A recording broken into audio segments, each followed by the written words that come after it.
ठीक है, तुमको ब्लीडिंग ज़्यादा आ रही है, तुम रेस्ट करोगी, काम नहीं करोगी, तुम्हारा जो पुरैन है वो नीचे के लिए है, मतलब कंप्लीट प्लेसेंटा प्रेविया है। मतलब जो पुरैन होता है कभी कभी थोड़ा सा ही होता है बच्चेदानी के मुंह के पास, कभी थोड़ा ज़्यादा होता है ना, और कभी कभी पूरा ही बच्चेदानी के मुंह को कवर कर लेता है। ठीक है, तो 3 ग्रेड का होता है, फर्स्ट ग्रेड होता है, सेकेंड ग्रेड होता है, थर्ड ग्रेड का होता है। तुम्हारा जो है वो थर्ड ग्रेड है, कंप्लीट प्लेसेंटा प्रेविया है।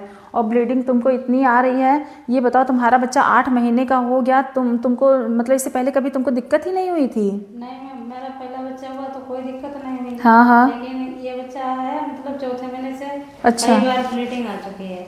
तो कई बार ब्लीडिंग आई? जैसे हाँ आती है बंद हो जाती है, हाँ हाँ। कभी कभी बहुत ज़्यादा आने लगती है। अच्छा, तो हम बोले भी तो घर वाले कह रहे हैं कि मतलब पहले कोई दिक्कत नहीं हुआ, तो इसमें हो सकता है ऐसे आ रही हो। नहीं तो अल्ट्रासाउंड कभी नहीं कराया तुमने? नहीं, तुम्हारे पास एक भी अल्ट्रासाउंड नहीं है? बताओ ना, कोई ब्लड टेस्ट है? पहले भी नहीं कराए थे मैम, पहले बच्चे में भी अल्ट्रासाउंड तो सही हो गया था। तो बेटा ज़रूरी नहीं कि पहले बच्चे में सब सही हो जाए तो दूसरे बच्चे में भी कोई दिक्कत ना हो, ऐसा नहीं होता है ना कि पहले बच्चे में तुम्हें दिक्कत नहीं हुई तो दूसरे बच्चे में। तो तुमने कहा नहीं कि नहीं अल्ट्रासाउंड कराओ, हमें ब्लीडिंग आ रही है, क्या पता कोई दिक्कत ही हो? घर वालों ने बोला नहीं कि अल्ट्रासाउंड कराने के लिए? नहीं मैम, वो लोग कह रहे हैं नहीं, मतलब अल्ट्रासाउंड के लिए मना करते हैं। तो अल्ट्रासाउंड के लिए बताओ, तुमको इतनी ब्लीडिंग चल गई, अभी एनीमिक हो जाओ, खून कम हो जाएगा, डिलीवरी का समय है, तो कैसे डिलीवरी होगी? फिर तुम्हें खून भी चढ़ेगा इसमें, पता है इसमें खून भी चढ़ता है। और तुम्हारा बताओ पुरैन बिल्कुल तुम्हारे बच्चेदानी के मुंह पे ही है, तो ऐसे वाले केस में ऑपरेशन ही होता है, इसमें नॉर्मल के लिए भी ट्राई नहीं करना है।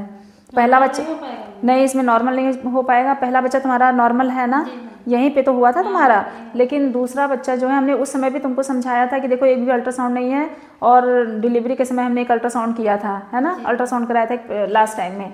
और तुम हमने तुम्हारे घर वालों को उसी टाइम में भी समझाया था कि अगर दूसरा बच्चा होगा तो इस बार सही से खून जांच कराना, अच्छे से अल्ट्रासाउंड कराना। लेकिन तुम्हारा देखो इस बार भी सेम चीज़ है, लेकिन उस बार दिक्कत नहीं था, लेकिन इस बार कितनी ज़्यादा दिक्कत है। इस बार है कि नहीं दिक्कत? देखो इस बार इतनी बार ब्लीडिंग आई, तो घर वाले नहीं समझते कि मतलब अल्ट्रासाउंड कराना चाहिए, नहीं कराना चाहिए, दिखाना चाहिए। बताओ पुरैन बिल्कुल नीचे है, इतनी बार तुमको ब्लीडिंग भी आ चुकी है, घर वाले समझते भी नहीं है कि अल्ट्रासाउंड कराएं या नहीं कराएं। तो तुमको अपने मायके वायके कहना चाहिए था, घर पे सबको फोर्स करना चाहिए था ना कि हमें दिक्कत हो रही है, हमें कराओ। वो लोग कहते हैं कि कोई दिक्कत नहीं होगा, ऐसे हो जाता है। ऐसे हो जाता है। दादी नानी के तो ऐसे ही हो जाते थे ना, वो लोग तो कहते ही हैं कि पुराने ज़माने में तो ऐसे चकिया चलाते चलाते बच्चा हो गया था, कहते हैं ना। हाँ, और क्या, चकिया चलाते चलाते तो सबको बच्चा हो ही जाता था। लेकिन अब वो समय नहीं कि चकिया चलाते चलाते बच्चा हो जाए। लोग कहते हैं बोझा ढोते ढोते भी बच्चा हो गया था, लेकिन वो सब समय चला गया ना। अब दिक्कत, अब थोड़ा समय ही दिक्कत हो जाती है ना। गांव गांव में इसलिए सरकार ने आशाएं बना रखी हैं कि कोई भी डिलीवरी घर पे ना हो, सब डिलीवरी। और देखो टाइम से आशा गाँव में होंगी ना तुम्हारे, तो आशा खून जांच कराती है, आशा अल्ट्रासाउंड कराती है, आशा टीके भी लगवाती है। तो आशाओं से नहीं मिला था, आशाओं से मिलती तब भी तुम्हारा सब कुछ ऐसे ही हो जाता। और देखो अल्ट्रासाउंड तो सरकारी में भी फ्री में हो जाता है, अब तो पैसे भी नहीं लगते हैं कहीं। लेके नहीं जाते घर से, मतलब हाँ, तो घर से नहीं, अभी तुम्हारे सास और तुम्हारे अभी उनको डांट रहे हैं ना, अभी तुम्हारे पति को तुम्हारे सास को बता रहे हैं। ये सब गलत बात है ना कि अब डिलीवरी होने वाली है और ब्लीडिंग चल रही है, कोई मतलब कोई टेंशन ही नहीं है। और अभी कोई बात हो जाए तो फिर कहेंगे कि हमारी तो कोई गलती नहीं है, फिर ससुराल वालों का लोग कहते हैं कि देखो गलत आरोप लगा रहे हैं। ये सब गलत बात है ना, अच्छे से देख रेख करना चाहिए, नहीं करना चाहिए था? बताओ, कुछ भी देख रेख नहीं किया तुम्हारा है। और तुम्हें भी सोचना चाहिए, हमें ब्लीडिंग आ रही है तो हमें कहना चाहिए, नहीं अपने मायके वालों से कह देती, अपने घर में माँ बाप से कोई तो होगा ना घर में, मायके में फ़ोन करके बताना चाहिए ना कि हमें दिक्कत हो रही है, कराओ। अपने से आती है बंद हो जाती तभी। और नहीं तो अपने से आती है बंद हो जाती है, वो समझ रहे हैं, लेकिन देखो अपने से आती है तो दिखाना तो चाहिए कि अपने से क्यों आते हैं। कभी कभी आती है, बैठे हो तो बहुत हाँ, बहुत आ जाती होगी हाँ, इसमें तो ऐसी आती है तो बहुत ज़्यादा आ जाती है। अब देखो अब क्या करना है, अब तुम यात्रा नहीं करोगी, वज़न नहीं उठाना है तुमको, और कंप्लीट बेड रेस्ट करना है, ठीक है।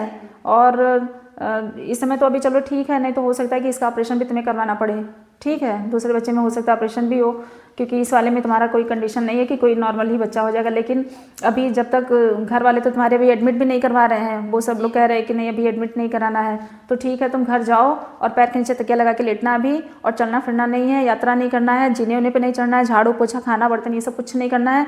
कंप्लीट बेड रेस्ट करना है, मतलब कंप्लीट बेड रेस्ट, एकदम आराम, मतलब आराम होता है, ठीक है। आराम करोगी और किसी के चक्कर में नहीं रहना। कोई कुछ भी कहे कि काम क्यों नहीं कर रही हो तो बता दो डॉक्टर ने आराम करने को बोला है। वैसे तुम्हारे पति को भी समझा ही देंगे, उन लोगों को भी समझ में नहीं आता है ना। और तुम्हारे अल्ट्रासाउंड में बताओ पूरा नीचे के लिए है, इसीलिए इतनी ब्लीडिंग आ गई तुमको। और हमें लग रहा है देखो अभी तुम्हारा ब्लड टेस्ट भी नहीं हुआ, अभी टेस्ट वेस्ट करा रहे हैं, तुम्हारा खून भी हमें लग रहा है कि 7-8 ग्राम से ज़्यादा भी नहीं होगा, है ना। तो अब लापरवाही नहीं करना है, अपने पर पूरा ध्यान देना है, ठीक है। कोई दिक्कत हो तो अपने मम्मी पापा से बोल दिया करो ना, मायके में माँ बाप होंगे उनसे बोला करो कि हमें दिक्कत है, ठीक है। समझ में आ रहा है ना।